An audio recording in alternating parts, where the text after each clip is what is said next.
Hello friends, welcome back to my channel and this is Santosh sir. And आज के इस video में हम लोग बात करेंगे IBO 04 export import procedures and documentation. ये चैप्टर है एंड इसके ऊपर कुछ important questions along with answers जो मैंने यहाँ पे क्रिएट किए हैं। एंड आंसर शॉर्ट में है एंड इनको आपको थोड़ा सा और एक्सपैंड करके लिखना है ज़रूर।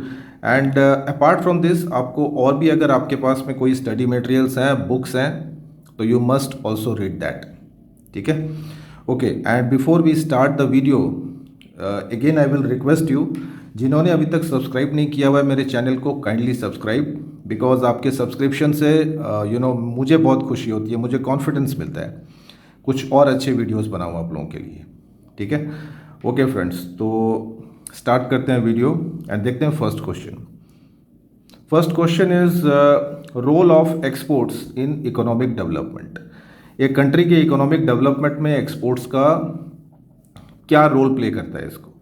तो यहाँ पे ये भी कॉमन क्वेश्चन है, हम लोग इसको कॉमन सेंस से भी डिफाइड कर सकते हैं। बिकॉज जितना ज़्यादा एक्सपोर्ट्स होगा कंट्री की उतनी फॉरेन एक्सचेंज अर्निंग होगी, एंड अगर फॉरेन एक्सचेंज अर्निंग होगी तो ऑब्वियसली कंट्री का ग्रोथ और डेवलपमेंट होने वाला है। So first point, creation of employment. Second, helps in economic growth. That means per capita income will rise. Then it reduces current account deficit. BOP के जो account होते हैं, तो करंट अकाउंट के जो डेफिसिट होते हैं, it helps to reduce those deficit and balance of payment को अच्छा बैलेंस रखता है। Then it increases foreign currency reserves, right. It promotes domestic industries. ठीक है, यहाँ पे गलती से कंट्रीज हो गया है, it promotes domestic industries, right. जो फॉर एग्जांपल इंडिया, तो इंडिया में जितने भी इंडस्ट्रीज हैं उनको प्रमोट करता है, specially the micro industries and small scale industries. Then it increases GDP, gross domestic product and national income of the country. तो ये सारे पॉइंट्स को डिफाइन करोगे तो you will get the answer. Okay, next, cargo insurance. Cargo insurance as the name implies, cargo का मतलब होता है गुड्स। जो हम लोग फॉरेन कंट्री में जो गुड्स एक्सपोर्ट करते हैं या इंपोर्ट करते हैं, so that is called cargo. And जितनी भी शिपमेंट्स होती है बाय सी एयर, तो उनका इंश्योरेंस वेरी इंपॉर्टेंट। तो cargo insurance is all about that. तो ये भी एग्जाम्स में बार बार आता है, देख लेते हैं ये क्या चीज़ है। It is a method to protect shipments from damage during transit. It provides coverage against all risks of physical loss or damage to goods during shipment. It covers all transits like land, air, and water. And marine insurance provides coverage against damage caused to cargo ships.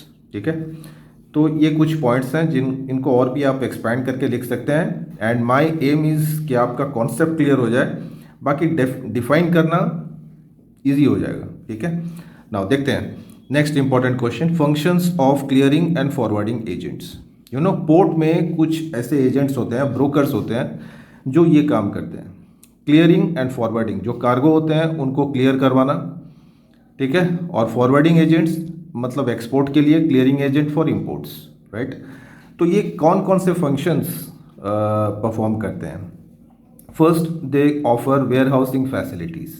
जितने भी cargoes आते हैं वो अपने godowns में रखने की facility provide करते हैं। Then they also arrange for local transport, local movement of the goods. Then they also arrange containers, because अब जो कार्गोज हैं वो कंटेनर्स में जाते हैं शिप में, तो they also have this facility. And they also gives facility like packing and labelling of the cargo. And also they help in completing the custom and port formalities. जितनी भी यहाँ पे लीगल फॉर्मेलिटीज़ हैं port में custom की, वो सारी clear करवाते हैं। Then they also advise exporters on trade laws, जिस कंट्री में माल जा रहा है तो वहाँ के जो लॉज हैं उनको भी बताते हैं। And then processing the documents. तो ये बहुत ही इंपॉर्टेंट क्वेश्चन है, इसको आप थोड़ा सा अच्छे से प्रिपरेशन करें। Okay, right, let's move on to the next question. And this is the question, documents required in export. ये मेरे ख्याल से बहुत सबसे ज़्यादा इंपॉर्टेंट क्वेश्चन है। आइदर लॉन्ग क्वेश्चंस में आ गया तो आ गया, अदरवाइज शॉर्ट नोट्स में तो यहाँ से आने वाले हैं। तो फ्रेंड्स एक बार इसको देख लेते हैं, ठीक है, कि एक्सपोर्ट करने के लिए आपको क्या क्या डॉक्यूमेंट्स की ज़रूरत है। यहाँ पे फ्लो चार्ट मैंने बनाया हुआ है सो दैट आपको इजीली कॉन्सेप्ट समझ में आ जाए, ठीक है। सबसे पहले क्वालिटी चेक। क्वालिटी चेक में प्रोफोर्मा इनवॉइस है, कस्टम पैकिंग लिस्ट, ठीक है। ये दो डॉक्यूमेंट एक्सपोर्टर को तैयार करने होते हैं। Then there are some mandatory documents like custom invoice, shipping bill and export licence, ठीक है। ये मैंडेटरी डॉक्यूमेंट्स हैं, इसके बिना एक्सपोर्ट नहीं हो सकता। देन शिपिंग रिक्वायरमेंट, जो शिपिंग कंपनी है उसके लिए भी कुछ डॉक्यूमेंट बनाने पड़ते हैं एक्सपोर्टर को।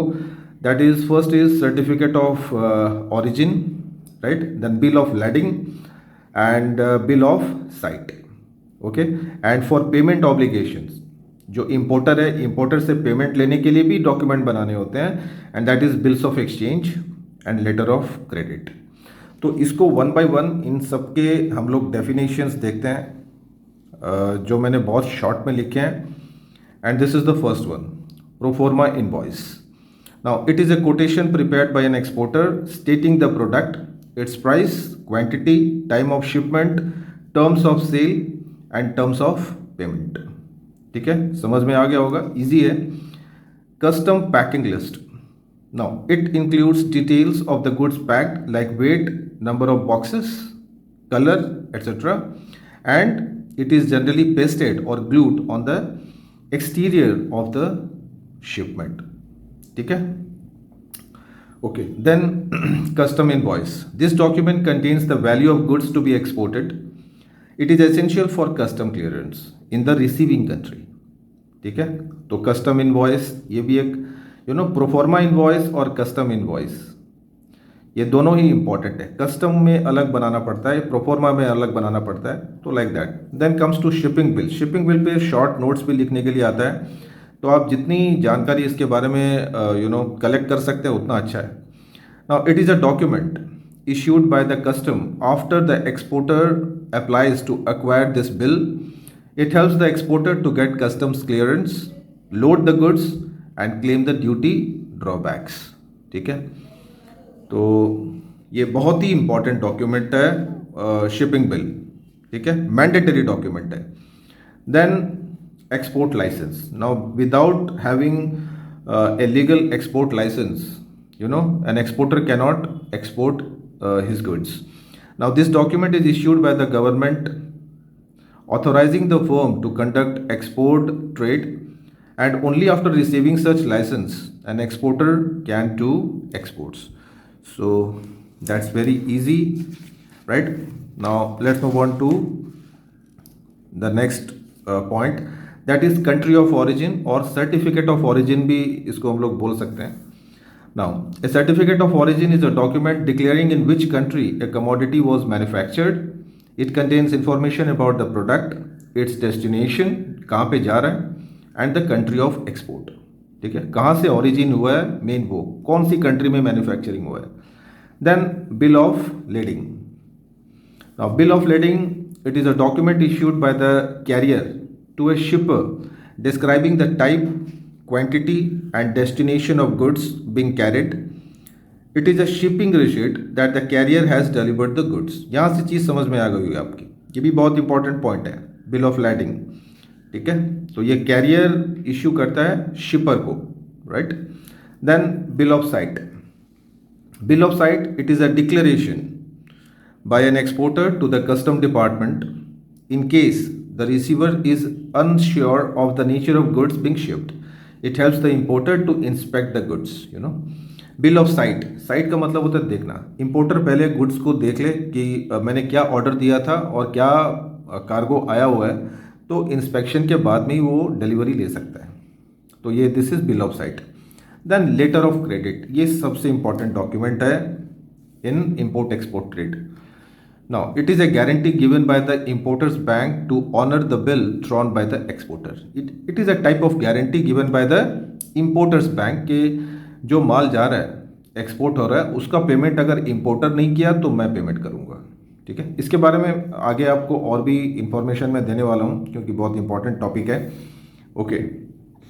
Then the next topic is ECGC, that is export credit guarantee corporations, right. ये चीज़ क्या है? बेसिकली इट्स अ इंस्टीट्यूशन, ठीक है। It offers credit risk insurance covers to the Indian exporters against the loss of their goods and payment, ठीक है। एक तरीके का इंश्योरेंस कवर देती है ये, okay. And it also offers investment insurance to Indian companies investing in joint ventures abroad, right. It provides information on credit ratings of different countries to exporters कि कौन सी कंट्री में उसको माल एक्सपोर्ट करना चाहिए या नहीं चाहिए। So all the details are provided by ECGC। Then it helps the exporters to get easy finance from banks, तो ये उसको हेल्प करता है एक्सपोर्टर को। Then it also helps the exporters to recover the bad debts, अगर उसके पैसे डूबे हुए हैं तो भी उसको रिकवर करने में हेल्प करता है, लीगल एक्शंस लेते हैं उसके लिए, okay. It offers different types of guarantees to exporters like export finance guarantee, packing credit guarantee, transfer guarantee, post shipment export credit guarantee। तो इस टाइप के बहुत सारी गारंटी देता है so that the exporter is confident कि okay I can send the goods without any problem, his payment is secured. Then it pays nearly about 80 to 90% of the loss incurred to Indian exporters। अगर मान लो exporter को कोई तरीके का loss होता है export में, तो अगर आपने ECGC से इंश्योरेंस किया हुआ है तो that means it will pay you 80 to 90% of the loss. Then it guides the exporters in all the export related activities. तो ये एक्सपोर्टर्स का माई बाप है ECGC। Then features of EXIM policy of government of India. EXIM export import policy, government की India की EXIM policy कैसी है देख लेते हैं। Making Indian products competitive in the international market, ठीक है, ओके, इसको हम लोग डिफाइन कर सकते हैं। Then modernisation of the machines, जो प्रोडक्शंस जो इंडस्ट्रीज हैं वहाँ पे न्यू टेक्नोलॉजी यूज़ किया जाए, न्यू मशीन्स यूज़ की जाए so that the goods can be made more competitive। then improving the quality control goods, जो एक्सपोर्ट करते हैं उनकी क्वालिटी द बेस्ट मानी जाती है, तो क्वालिटी पे ज़्यादा ध्यान देना है। Providing market support that means the international market support, तो मतलब कौन सी कंट्री में कितना डिमांड है, क्या डिमांड है, वहाँ की मार्केट वर्दीनेस कैसी है, लोग कैसे हैं, कल्चर कैसा है, so all that. Then it also provides finance loans, right. Then providing adequate shipping facilities, ये तो समझ में आ गई। Reducing tariffs, taxes, custom duties and all that. Free imports and exports, इसको कम से कम रेस्ट्रिक्शंस करना so that people are inclined to export more. Then setting up of SEZ, that is special economic zones, इसके बारे में हम लोग अभी पढ़ेंगे और बहुत इंपॉर्टेंट टॉपिक है। Then export promotion, industrial parks etcetera. Liberalization of exchange rate and providing subsidies so that the industrialists are more inclined towards doing exports. Okay, let's move on to the next one. Post shipment finance available to Indian exporters। export करने के पहले exporters if he wishes can get finance, and these are the institutions or the way from where he can generate finance। so basically it is a loan provided by a financial institutions to an exporter against shipment that has already been made, ठीक है। Already जो exporter ने जो shipment भेज दिया है तो उसको इमीडिएट पेमेंट हो सकता है ना मिले, तो इन दैट केस वो रेज कर सकता है फाइनेंस, ठीक है। Exporters need not wait for the payment to be made by the importers. Funds are available from the date of shipment of goods to the date of realisation of the proceeds. ये important point है क्योंकि जिस तारीख में माल dispatch किया गया, export किया गया, एंड इंपोर्टर कौन सी तारीख में पेमेंट करता है, तो वो जो जो गैप हो जाता है, तो उस पीरियड के लिए एक्सपोर्टर चाहे तो लोन ले सकता है। तो this is very important point. It may be secured और अनसिक्योर्ड, मतलब मॉर्गेज रखने की ज़रूरत नहीं पड़ती। And the value of finance may be 100% of the invoice value. जो एक्सपोर्ट का जितना वैल्यू का एक्सपोर्ट किया है 100% finance is available in this scheme. Now, what are the different types of post shipment finances?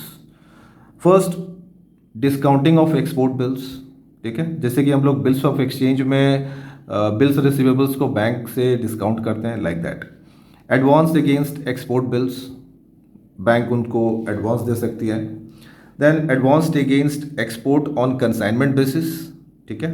Then advances against claims on duty drawbacks. ना ये duty drawbacks क्या है ये आपको समझना है. मैंने यहाँ पे एक छोटा सा इसका मीनिंग लिखा हुआ है, that duty drawback is a type of discount given to an exporter if the in house cost of production is higher than in comparison to the internal price. अगर एक्सपोर्टर का cost of production international price जो product का जो price है उससे अगर ज़्यादा हो रहा है, दैट मीन्स अगर कॉस्ट प्राइस ज़्यादा हो रहा है सेलिंग प्राइस है, तो that is called duty drawback, और इसकी सब्सिडी बैंक दे सकती है. Okay, the next topic, this is also very very important topic. Okay, and this is liner shipping and trunk shipping. दोनों का डिफरेंस मैंने लिखा है यहाँ पे. आपको हो सकता है किसी के ऊपर शॉर्ट नोट आ जाए या फिर different types of shipping services अगर आ गई, then also you can write this 2 points. Now liner shipping, it follows a fixed route, schedule and destination. ठीक है, इनका एक पर्टिकुलर शेड्यूल होता है. जैसे ट्रेन आती है तो ट्रेन्स के पर्टिकुलर डेट होते हैं, टाइम होता है, number of seats are fixed. तो लाइनर का भी वैसे ही होता है. But tramp it doesn't have a fixed route and schedule and is available as and when required. जैसे हम लोग टैक्सी हायर करते हैं, it is something like that, tramp shipping. Then it is suitable for general cargo, it is suitable for bulk cargo. बहुत ज़्यादा cargo है तो ठीक है, otherwise liner. Now liner is bit expensive but tramp is cheaper. Okay, liner shipping here voyage is mostly between 2 or more ports. यहाँ पे जो ship जो जाती है लाइनर शिप, तो वो 3-4 पोर्ट्स से होके भी गुजर सकती है, अलग अलग डिलीवरी देके निकल जाती है. ठीक है, लेकिन यहाँ पे ट्रैम्प शिपिंग में ऐसा नहीं होता है. इसका port of shipment and port of destination fix होता है. ठीक है, जहाँ एक पोर्ट से निकला और दूसरी पोर्ट में डिलीवरी दिया. Okay, and here shipping company is of large size, liner shipping, and here small size, and very expensive cargo is mostly shipped through liner shipping and cheaper cargo are shipped through tramp shipping. So this is all about that. Then let's move on to the again a very important topic, FEMA regulations, FEMA. FEMA regulations देखते हैं ये क्या चीज़ है. Now FEMA, सबसे पहले इसका समझते हैं full form. Foreign exchange management act 2000 में ये पास किया गया था, ये एक्ट को, foreign exchange management act. And these laws, some laws were passed in FEMA to reduce the restrictions on foreign exchange. The main aim of FEMA is to increase the flow of foreign exchange in India. Only authorized persons can deal in foreign exchange in India. Authorized persons can buy or sell foreign exchange in India. No restrictions on sale if it is a current account transaction. Okay. Now current account transactions में क्या क्या चीज़ आती हैं friends, ये भी समझना ज़रूरी है आप लोगों के लिए.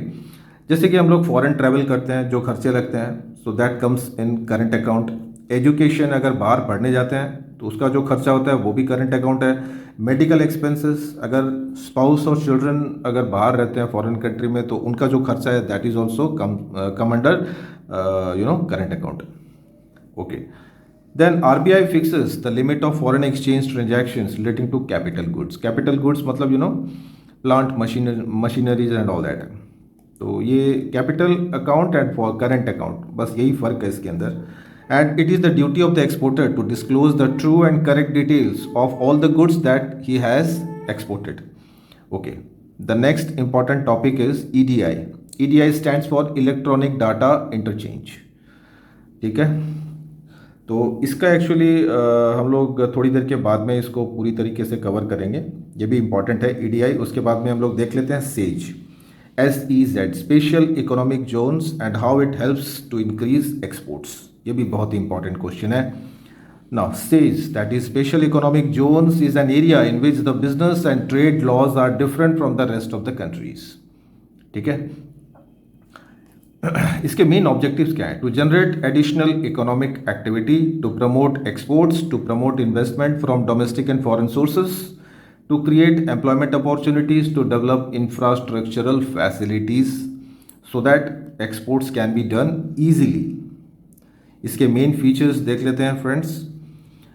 दे are set up by the central and state governments to attract foreign investments, FDI. It also provides world-class facilities including electricity, roads, transport, warehousing, recreational facilities, educational facilities. ये एक तरीके का एक स्पेशल एरिया है जहाँ पे एक्सपोर्ट्स को related सारी एक्टिविटीज़ को प्रमोट किया जाता है, right, in simple words. Okay, और भी इसके मेन फीचर्स देख लेते हैं. Production units in SEZ are exempted from taxes for a period of 5 years. First 5 साल में उसको कोई टैक्सेस नहीं देने होते हैं. Labour laws are more flexible. Workers are hired for a short period to reduce the workload. Duty free import for domestic goods. No license required for imports. No custom duties on import of capital goods. And the performance of the units in SAGE is monitored by a committee which is headed by Development Commissioner. And 100% FDI is done in SAGE. मतलब foreign direct investment जो भी आता है foreign से, तो यहाँ पे 100% investment government करती है. No separate documents are required for customs and exim policy and to provide employment opportunities to the people. ठीक है, तो ये हो गई सेज के बारे में. And then let's see the next one, the methods of payment in import export trade. यहाँ पे एक्सपोर्टर को कैसे वो मतलब पेमेंट का मोड कैसा होता है, कैसे उसको पैसा मिलता है. पहला तो फर्स्ट तरीका, बेस्ट तरीका, that is cash in advance. Advance लिया, माल भेजा, बेस्ट, इसको हम लोग डिफाइन कर सकते हैं. The other is LOC, letter of credit, यानी इंपोर्टर्स के बैंक जो होते हैं वो गारंटी देते हैं कि भाई अगर importer fails to make the payment, I will make that payment. तो that is LOC. Then documentary collection, that is exporters bank sends the documents to importers bank requesting to pay. मतलब on the basis of documents of that is export documents, importer की जो banker होती है वो payment करती है. Then open account terms, that is goods are delivered before the payment is due. जैसे कि ओपन अकाउंट थोड़ा सा रिस्की होता है, यहाँ पे पहले माल भेजा जाता है और इंपोर्टर बाद में पैसे देते हैं. And then consignment of trade finance. तो इस तरीके से there are 5 methods through which an exporter can get payment. Okay friends, let's move on to the next one and this is EDI. What is electronic data interchange and describe the benefits of this. Okay, तो सबसे पहले इसका meaning समझ लेते हैं. That EDI is defined as the direct transfer of business information between computer systems in different organization. मतलब ये आजकल बहुत ज़्यादा पॉपुलर है. कंप्यूटर टू कंप्यूटर सारे इंफॉर्मेशंस, डाटाज कंपनी ट्रांसफ़र कर सकती है. ठीक है, so that is called EDI. तो इसके बेनिफिट्स बहुत बेनिफिट्स हैं बेसिकली इन इंपोर्ट एक्सपोर्ट ट्रेड, क्योंकि यहाँ पे इंपोर्टर एक्सपोर्टर हो सकता है एक दूसरे को जानते नहीं है. Okay, benefits, it reduces stationery cost, तो ये तो समझ में आ गई होगी. Then EDI brings uniformity of standards which is applicable to all the trading organizations, so they achieve standardization. Because EDI का स्टैंडर्डाइजेशन होना बहुत ज़रूरी है. अगर कंप्यूटर में जो सॉफ्टवेयर हम लोग लोड करते हैं दे आर ऑल स्टैंडर्डाइज्ड. ठीक है, जैसे मान लो कि परचेज इनवॉइस, तो वो सारे परचेज इनवॉइस एक जैसे मिलेंगे आपको. Sales invoice, letter of credit, तो वो उनके फॉर्मेट एक ही हैं. तो that is called standardisation. Then EDI reduces manpower requirement, तो यहाँ से कॉस्ट कम हो जाएगी. Then placement of orders and its execution is done very quickly through EDI. Now it is quite easy for a firm to collect previous year's data and information. ठीक है, and this helps to know the credibility of the firms and planning the future course of action. Now EDI helps to strengthen the relationship among the different trading firms, and they can trust and improve their long-term relations. So let's see, there are few more notes on EDI. Okay, some more advantages of EDI. EDI helps to keep the dates secure and reduces the chances of errors in documentation because ये computer से बनाते हैं इसको, तो यहाँ पे error के chances बहुत कम है. Then it provides various opportunities to the trading firms, right? They can get a comparative advantage over the competitors in trading, and it also helps to build goodwill image in the international market. Then EDI eases the documentation process regarding customs, duties, freight, clearance, banks, etc. The importers and exporters can compile all the formalities through EDI messages, and banks also recognize the payment made through EDIs. Okay friends, next question की तरफ चलते हैं. What are the regulations or frameworks or provisions for import finance, or the different methods of import finance available to Indian importers? Okay, now ये सारे regulations RBI ने बनाए हैं. सबसे पहले समझते हैं इसका mode of payment. Indian importers किस तरीके से पेमेंट करेंगे फॉरेन के एक्सपोर्टर्स को. All the payments remitted by importers should be through commercial banks with a license to deal in foreign currencies called authorized dealers, AD, and they can buy और sell foreign currencies to importers except Nepal and Bhutan. And all these authorized dealers provide foreign currencies to importers to remit payment to foreign suppliers. So like this, तो सबसे पहले इनके पास में importers के पास में licence होना चाहिए, a valid license, जिसको हम लोग बोलते हैं authorized dealers, and commercial bank के थ्रू से पेमेंट होना है. Okay, the next is currency of payment. According to RBI, payment of imports should be made in a currency appropriate to the country of origin of goods. The RBI has given a list of permitted currencies and approved methods of payment for importing all these foreign currencies. तो currency हो गई दूसरा regulation. Third is time limit for settlement of import bills. कितने time के अंदर importer को payment करना चाहिए. Time limit for settlement of import bill is 6 months from the date of shipment of goods. ठीक है, तो ये सेंटेंस आपको याद रखना है. Then the methods of import finance, कहाँ से उसको फाइनेंस मिल सकता है. फर्स्ट, लेटर ऑफ क्रेडिट, इसके बारे में ऑलरेडी हम लोगों ने डिस्कशन कर चुके हैं. Then we have bills under collection, इसके बारे में मैंने आपको समझाया था कि बिल्स ऑफ एक्सचेंज के जैसा होता है, एंड इसको हम लोग बैंक से डिस्काउंट कर सकते हैं. जैसे if an importer fails to get a finance on LOC, it can opt for bills under collection, and here documents are forwarded by a bank in supplier's country for collecting payment from the importer, and after securitizing all the documents, the bill of lading, bills of exchange, the payment is made to the person. Then deferred payment, when an exporter agrees to supply goods on credit terms extending 6 months, it is called deferred payment, and the authorized dealer has to refer each deferred case to RBI's approval. RBI की approval जरूरी है for in case of deferred payment. Okay. Then the next source of finance is foreign credit. कभी-कभी IMF, World Bank also gives loans to the importing countries, and these loans may be of two types, such as tied loans and loans in free foreign currencies. ठीक है, तो यहाँ से आपको इसको थोड़ा सा एक्सपैंड करना है, क्योंकि मैं पूरा कवर नहीं कर पाऊँगा, वीडियो का लेंथ काफ़ी बड़ा हो जाएगा. And then we have EXIM banks, export import banks. This banks give loans for import from third countries required for executing the projects overseas for which contracts have been done by the Indian exporters. And Exim banks give loans for such imports which are export related. ठीक है, तो इस तरीके से Exim bank से भी वो loan ले सकता है इंपोर्टर.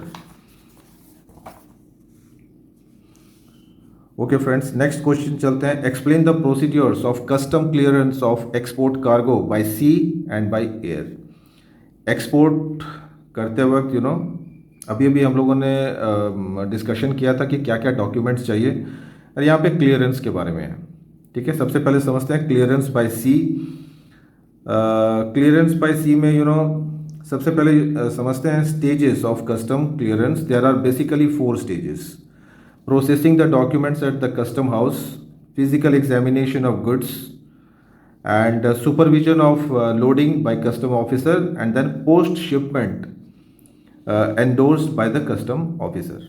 Now इसके बाद में ये चार मेन स्टेजेस हैं, एंड इसके फिर जो जो डॉक्यूमेंट्स हम लोगों ने ऑलरेडी इसके बारे में डिस्कशन कर चुके हैं. So now next question is role of EXIM bank in India. ठीक है, थोड़ा सा इसके बारे में देख लेते हैं. नाउ इसका जो फर्स्टली इसका डेफिनेशन थोड़ा सा देख लेते हैं. Introduction. Exim Bank of India was set up in 1982 to finance and promote foreign exchange trade in India, and the following are the important roles played by Exim Bank. It provides finance through variety of lending programs.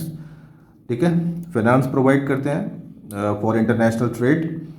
Then it also provides many services to exporters like advisory services to evaluating the international risk, export opportunities and competitiveness.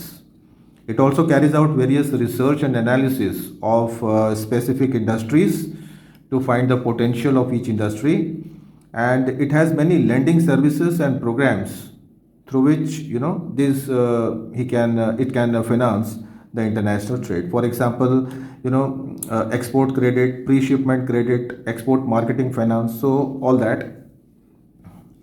Okay, now export clearing के बारे में let's थोड़ा सा देख लेते हैं कि import clearance कैसे करवाएंगे. अगर इंपोर्ट कर रहे हैं आप कार्गो तो उसकी कस्टम क्लियरेंस में क्या स्टेप्स हैं. First, to represent the bill of entry and other related documents to the custom house. Then documents are checked and scrutinized. The bill of entry is marked for assessment and appraisement. The bill after assessment is sent back to the importer and asked to pay the import duty within 7 days. And after the payment, the documents are given to the importer for presentation to the dock superintendent for physical checking. And after examination of the goods, the examiner, signs the copy and mark this as out of charge order, right? तो इसके बाद the importer can take the goods to his house. Now the importer presents the document to the port manager, and who ensures about any charges to be paid by the importer, and then he handed over the goods. And friends, the last question देख लेते हैं of this video. Export promotion councils and commodity boards. ठीक है, ये वाला ज़्यादा important है, export promotion councils.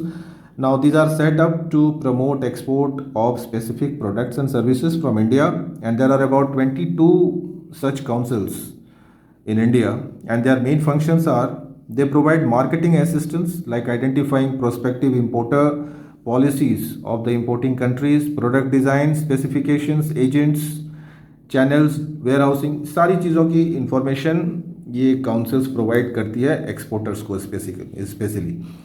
Then these councils issue bulletins, circulars, magazines from time to time to provide continuous feedback of market, and they also act as mouthpiece of the industry, advising as well as seeking appropriate changes in government policy.